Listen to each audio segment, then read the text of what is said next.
नमस्कार, मी संपदा. आज मी तुम्हाला खेकड्याचा झणझणीत रस्सा करून दाखवणार आहे. त्यासाठी लागणारे साहित्य: खेकडे, बेसिक भाजायचे मसाले, हे कांदा, खोबरं, लसूण, आलं, कढीपत्ता, हे सगळं मसाले भाजून घ्यायचे. गरम मसाला, तिखट, हळद, मीठ. हे बघा, हे असे सगळे मसाले भाजून घ्यायचे एकत्र आणि वाटण करून घ्यायचं त्याचं. हा मसाला मी वाटून घेतला आहे. ह्या खेकड्या इकडे मी साफ करून घेतले. त्या बघा, असे साफ करून घेतले आहेत. हे छोटे छोटे आहेत ना, त्या मिक्सरला लावायचा आणि त्याचा पाणी काढायचं. हे बघा, टोप तापला आहे, गॅस पेटवला आहे. टोप चांगला तापला आहे. आता आपण त्याच्यात तेल ओतूया. तेल थोडं जास्तच ओतायचं रस्स्यासाठी. रस्सा चांगला तरीदार बनतो. आता त्याच्यामध्ये लसूण टाकते. लसूण थोडी ही झाली ना, एक कढीपत्ता टाकायचा. मी जास्त मसाले हे लसूण आणि कढीपत्ता बस. हे बघ, हे चांगलं ढवळून घ्यायचं. मसाला व्यवस्थित त्याला आपण वाटलेला मसाला आहे ना, तो त्याच्यामध्ये टाकायचा.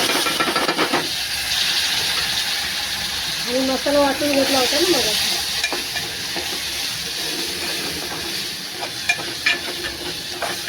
तो त्याच्यामध्ये टाकला. हे मसाल्याला छान तेल सुटलं आहे बघा, व्यवस्थित.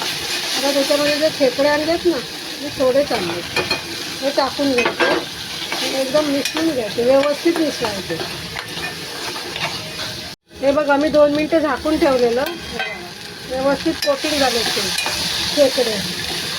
थोडं हलवून त्याच्यात गरम पाणी टाकायचं. हे बघा, मी गरम पाणी अगोदरच करून ठेवलं. तुम्हाला जसं पाहिजे ना, तेवढा रस्सा पाहिजे, घट्ट पातळ, तेवढं हे करायचं. गरम पाणी टाकलं ना की तरी पण छान येते आणि चव पण छान लागते.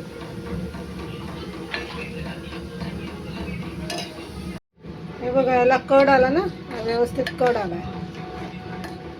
मग त्याच्यामध्ये ना, ते खेकड्यांचे बाहेरचे हे असतात ना, त्याच्यामध्ये बेसन भरायचं. कांदा, तिखट, मीठ आणि बेसन.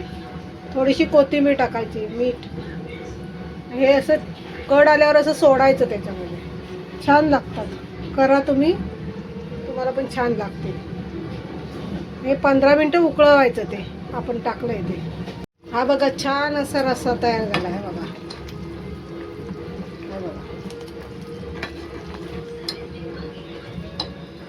असा दाटसर रस्सा बनवायचा आणि शेवटला अशी कोथिंबीर टाकायची त्याच्यात. हे बघा, छान तरीदार आणि झणझणीत खेकड्याचा रस्सा तयार केलाय. हे बघा, खूप छान रस्सा झालाय. हा बघा, मस्तपैकी रस्सा झालाय. तुम्ही पण करा आणि खाऊन बघा. थँक्यू.